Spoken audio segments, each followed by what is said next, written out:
is we're really messed up about what it means to be human.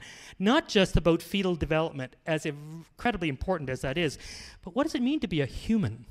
Did you ever stop and look at On Human Life and Humanae Vitae and say, this idea of human love, like it's got to be human, it's got to be total and faithful and exclusive and open life. What do you mean it's got to be human?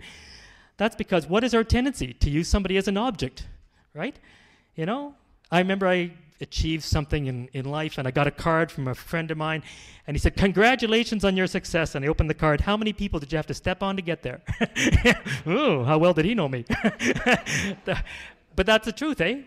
And philosophers, all kinds of secular philosophers, have seen that, to use a person as an object, eh? As an end, as a means to an end rather than an end. There's the things that we have to look at. But it's not just that. There is the increasing complexity of what it means to be human in our time. Certainly, as I alluded to earlier in the area of sexuality, certainly. What's one of the big problems that women have had within marriage? Because their husbands are so exposed to all kinds of perverse acts that husbands have seen in pornography, they want to be able to incorporate this within their sexual acts of marriage, and they don't like it. They don't want to be treated as whatever. There was a scene in an otherwise rather forgettable movie by Paul Simon called California Suite, where there is a couple and the husband is bisexual. He obviously has all kinds of affairs. The wife has had her one chance to win an Academy Award, and she hasn't got it. It's pretty down. They retire back to their suite, and they're going to be engaging in sex, and he closes his eyes, and she says, no, open your eyes. Tonight, let it be me. Interesting, isn't it? That's the power of thought. And we need to be able to recognize that that is something that we need to be able to say it is possible to know what it is to be human. Not just fighting against all the new technologies, the so-called confluence technologies of nanotechnologies and artificial cognition and the new genetics. Not just talking about the whole idea of robotics or whatever, but what it really means to be human, to be engaged in the human enterprise. As Cale said, you know, it is a type of time bomb, I believe, this whole theology of the body. It's a tough one, the theology of the body. You know why? Because it's not easy plowing through John Paul II's thought. But like any plowing, and as a guy who comes from a farm, like any plowing, it's worth the effort, because you have to be able to turn it over and turn it over to be able to come gradually to see what it means to be fully human. What does it mean to be able to be a gift? That's really an incredible thing, and it's something most people don't think about, you know. We don't think about what St. Paul said, you are God's work of art. You ever think about that? You look in the mirror and you say, I don't know. Race a few lines, you know. It's like that woman who was so upbeat all the time. Man, she was upbeat. And they asked her, said, Mabel, how come you're so optimistic? How come you're so upbeat all the time? She said, well, every day I get up and I look in the mirror and I say, Mabel, you look fabulous. And then I put in my teeth. But we are God's work of art. But if I look at myself, I hate to say it, but you know, I don't know. You look at this side, you look at that side, and there it is. But we need another person to say, but you are God's work of art. You really are a person who is truly loved because you're human in the fullness of what it means to be human. And that's an astonishing thing. It's hard to talk to people about what it means to be human. Hard to talk about what it means to be able to aim for in science and the rest of it. But one beautiful phrase has come up, and that is the flourishing of the human person. Isn't it? The flourishing of the human person. It takes into account that whole idea that we truly are brought to fruition, brought to flower by that fact that we are loved. I had a lot of brothers and sisters, 8 natural and 2 adopted and 21 foster children. And it was really interesting, even as a child, to see bruised and broken and wounded children come to our home. And it wasn't easy. I'm not going to say it was peaches and cream. It wasn't easy. But you know, there's only one thing that restores a person to being fully human, and that's love. It's a tough love. It's a hard love. It's a love that, you know, I had 5 teenage sisters at the same time. Nobody had to tell me about menstrual cycles or anything else, man. Premenstrual tension, I couldn't have told you what it was, but I knew what it was. That's all there was to it. My mother used to say for years she was a hormonal hostage. But the reality of the situation is that there's only one way to restore a person to being human.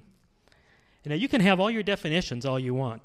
And the 60s and the 70s were rife with definitions, but they were all wrong. It isn't levels of this and stages of that. It's all or nothing. It's the fullness of being. And that's what we need to be able to say. It is possible for you to be human. It's possible, and I will prove it, because in this most intimate of our decisions, I will follow through with that decision. That's what it means to be human. I think as well, too, we need to be able to recognize that for some people, they don't want to talk about the intimate aspects of their life.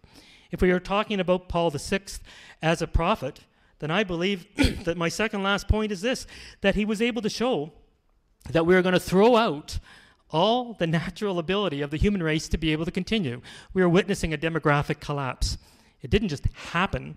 It's been the result of a great deal of work, a great deal of work to convince people that having a child is a burden, that having a child is something horrible, and other people of other skin colors having children is even worse.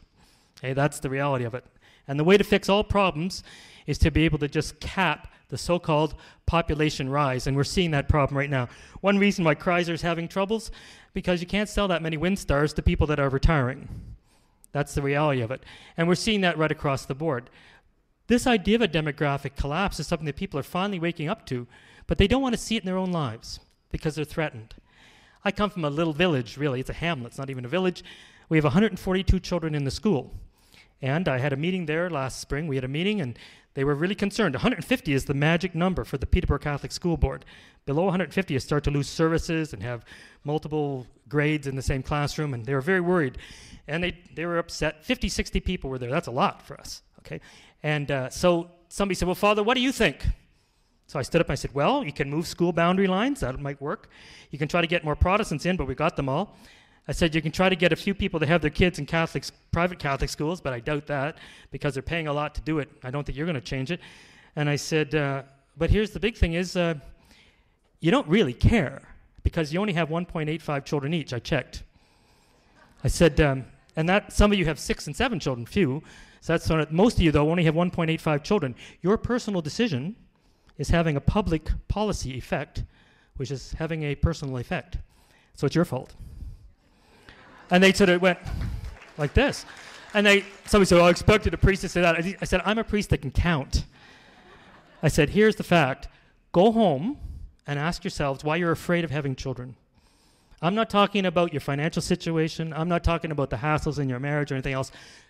Face fear, and then you might find that the fear is not as great as you think.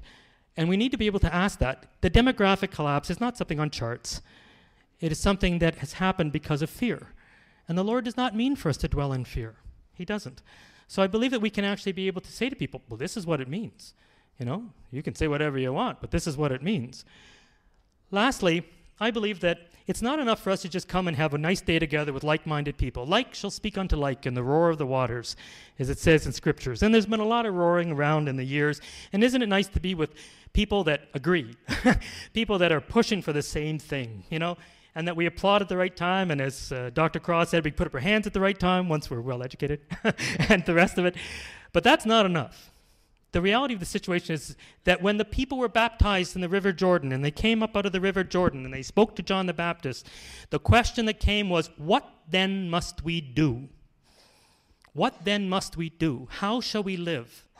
And I believe that we are called, when we are building up a civilization, a culture, to recognize that it is not just